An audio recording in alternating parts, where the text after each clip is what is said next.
This is Sparta!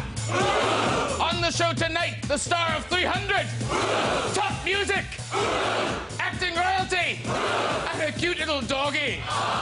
Let's start the show!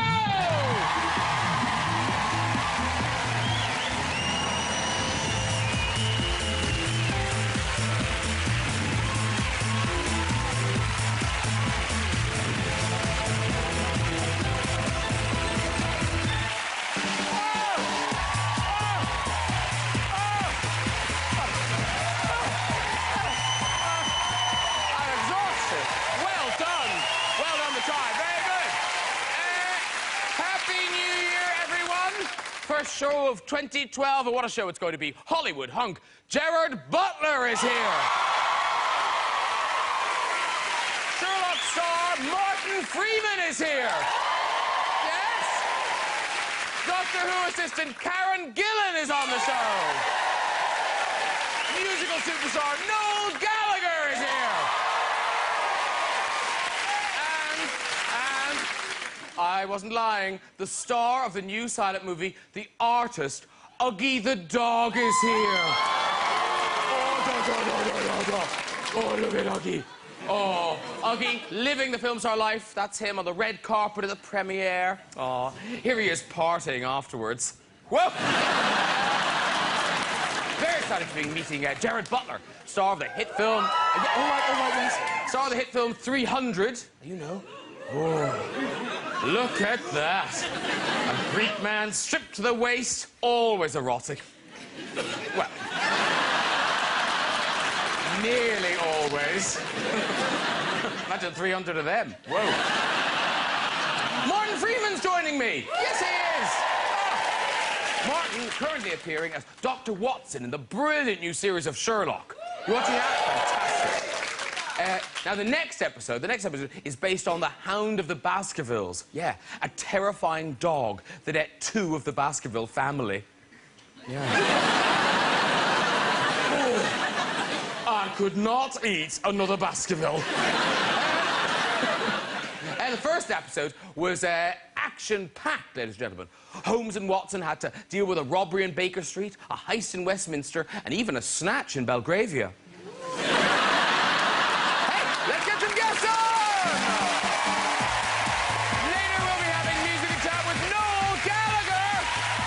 But first, the Doctor will see me now with Dr. Watson himself, Martin Freeman!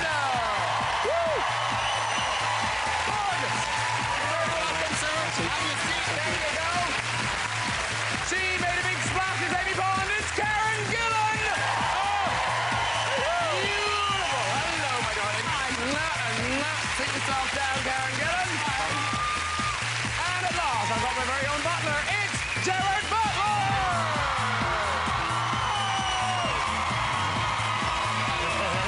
Really well.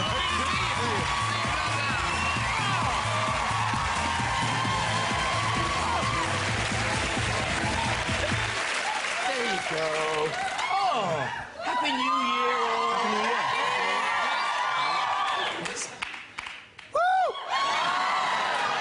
They love you all. We won't ask where that snoopy's coming from. They just love you all. Equally. Equally. Yeah. Just because Gerard got a bigger round of applause, that means nothing. By the way, this is from Martin's partner. Oh, thank you. Good luck on the show. Thank you. Good luck on the show. Just tell me to pass that on. He's a vessel for love. Oh, that's really lovely. That's very nice. By the way, you went right past Karen Gillan. We already had a kiss. Oh, did you? Oh, OK. Well, fair enough. I'll keep the show as quick as possible so you get back to it. No. And you've just come from a premiere. I did, yeah. Yeah, of Coriolanus. Coriolanus, yeah. Very good. So, but I gave that up to come and see you. That's very good of you. And now, you look very nice, but I thought, you know, you're a Scot. I thought you might be sporting, you know, the kilt on the red carpet. No, no. Do you ever do the kilt? Oh, yeah, I've done the kilt. I've done the red carpet? Not in the red carpet, no. I don't think I you should do it. Yeah, maybe I should. A lot of people are going, yes, you have. In Glasgow? Oh, I did! Oh, God.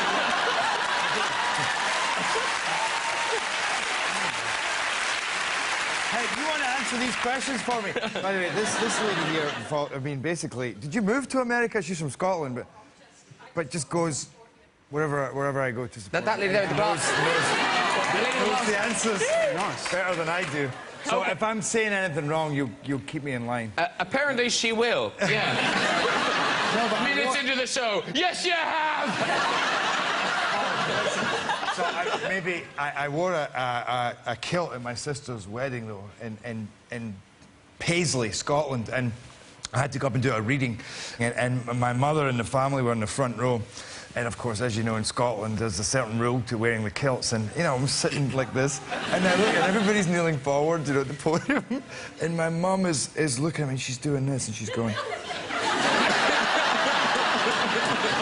think that she's telling me to pray. And then the whole congregation is watching me, so I'm like this, and I'm looking at her, and I'm like, and I go.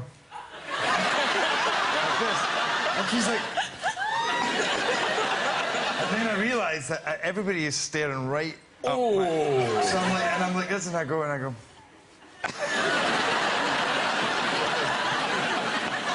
that's why I always forget that I've worn kilts. It's always a disaster. Because you're from Scotland as well. I am, yeah. So, have you had kilt experience? I'm still traumatised by something that happened to me the other day, actually. So I went to my cousin's wedding, and I thought, I'm going to film the occasion and then give it to her as a Christmas present. And then I was going through all the material, and somebody had obviously taken the camera. This wasn't me. And it went all dark, and I could see, like, something moving around. And then I suddenly realised that it was an up-kilt shot of my cousin. Ooh. Oh! It was horrible. Did you leave it in, or did you take it out? It's deleted. Oh, did you really? Yeah, I don't want to look at that. DVD extras on the wedding. Nice. No, you didn't. Here's a shot here. We found it. Oh, dear. Now, listen, not only are we pleased, Gerard Butler, you're on the show, we're glad you're on planet Earth, because we nearly lost you before Christmas. Didn't we? I mean, was that true? Because it was on the news. Well, it's true, then. OK.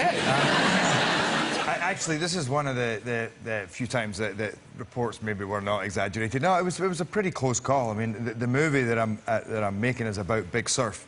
So we're in a place called Mavericks where the waves are huge, and I'd been out there, you know, paddling in big waves. I even surfed a couple of big waves, and then suddenly these waves came out of nowhere, and I'm with three of the best surfers in the world, and they're just going, "Paddle, Jerry, paddle!"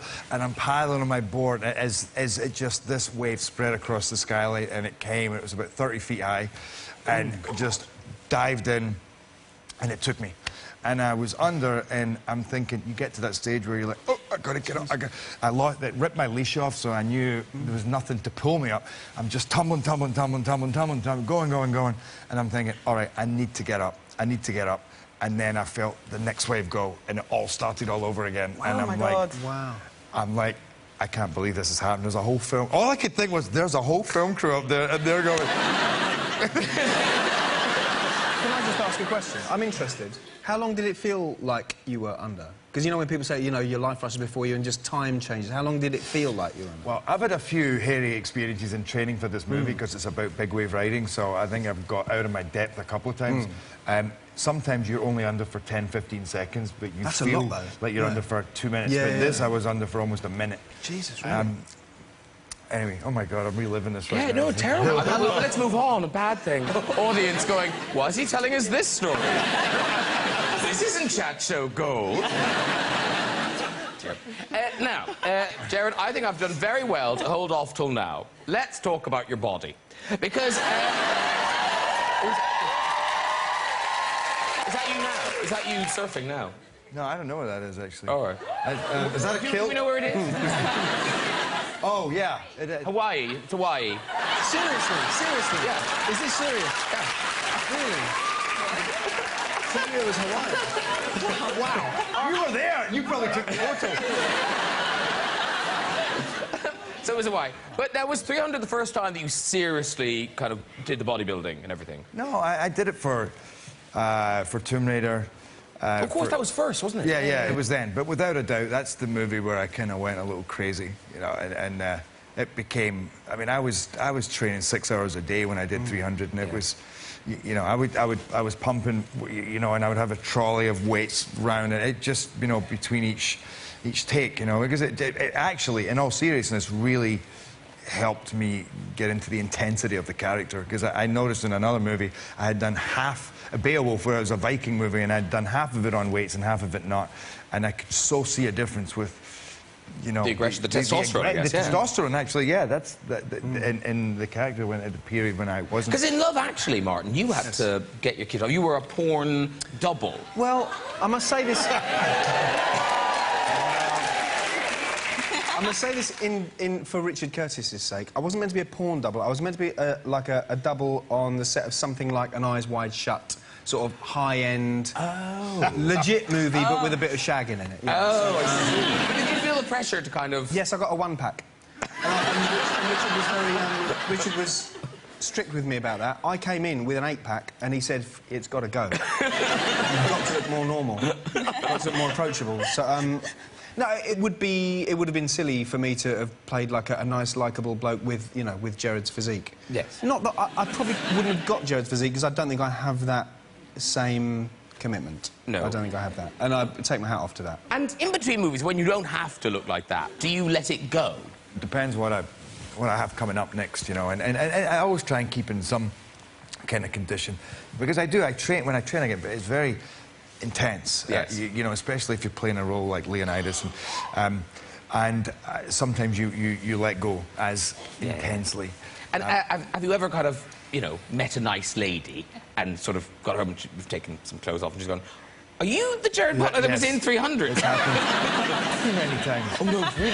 Yeah. They asked for their money back.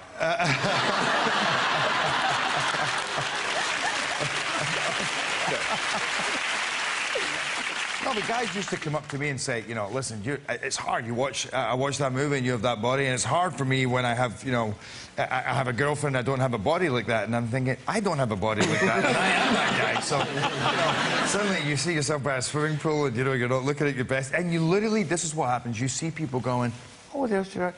Oh my God, look at that. You know, and you start breathing in a little bit before. Oh, it's a little chilly. I'll put my t-shirt back on. You are very buff in Coriolanus, which is the new movie, which is out on January the 20th.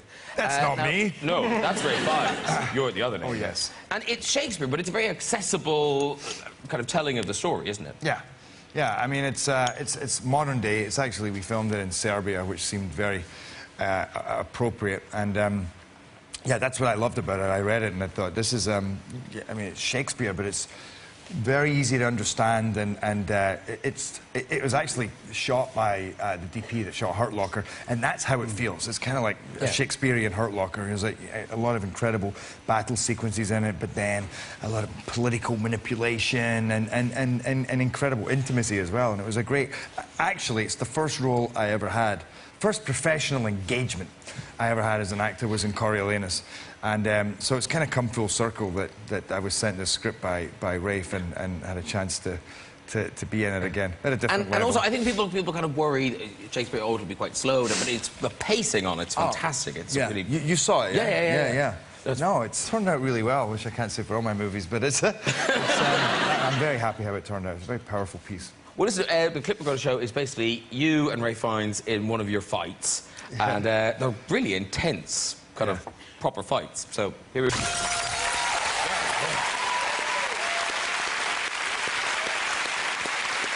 It's full on. Talk about Shakespeare being accessible. Yeah. You don't even have to listen to any Shakespeare. But in a fight scene like that, as an actor, do you kind of look at Ray Fiennes and kind of going, oh, this is silly, I could easily beat the crap out of you? Yes. No, he was tough, actually. I was impressed with his toughness, and it was really, you know, it was 2 solid days to shoot that sequence, and it just became about 2 guys, you know, going at it, really, which is a lot of what the imagery is. It's a very homoerotic story between the 2 of us as well. Yeah. And if you watch that, you could interpret it in a completely different way. You know? I didn't. Yeah.